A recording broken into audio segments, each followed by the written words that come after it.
Genocide to me means the selecting out from a population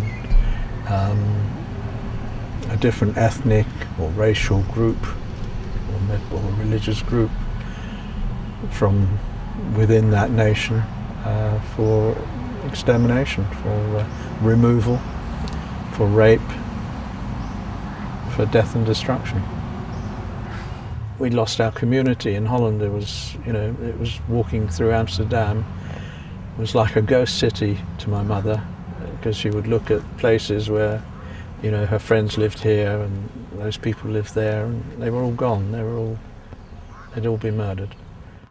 Going through this sort of experience, you grow up very, very rapidly. You become a young adult at the age of 5 or at the age of 10, whatever.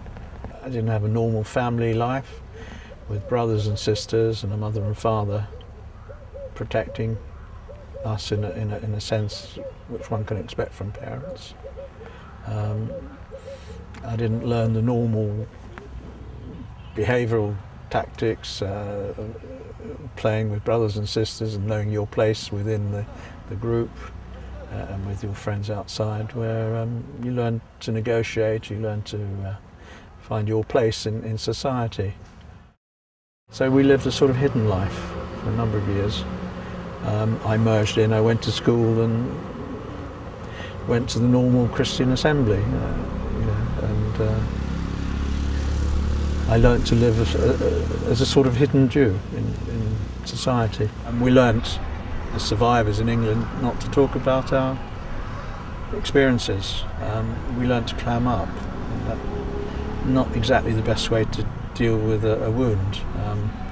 A wound needs to heal from the inside out. Here we were sort of covering it over, and the skin would heal over, but underneath you weren't healed at all. And this lasted for many, many years. Having had therapy starting at the age of 50, I would have wished for it to have had it at the age of 6, 7, 8, when the healing process would have been very much quicker and much more effective, I believe, although it hadn't developed back then in 1945 or 1950 even. The early stages of group therapy were being developed with shell-shocked soldiers after the Second World War. I thought it was horrific. Again, I felt that immediate message of feeling let down by the international community about how the United Nations is always impotent, is always, one puts so much hope and trust in international powers, because these are situations that can be stopped. Not that difficult to stop them coming about. I think it's much more difficult to deal with the process of destruction afterwards, and it is the process of prevention beforehand. It's a difficult one to answer. There are times when I feel cynical, when never again clearly hasn't happened yet. Will it ever happen? One wonders, can human nature change? But I feel one has to live with hope.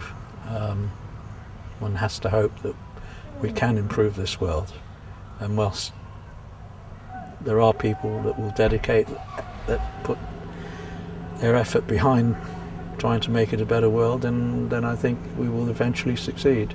I think we will eventually raise sufficient consciousness amongst those that seem to have no conscience, and I believe we will move forward.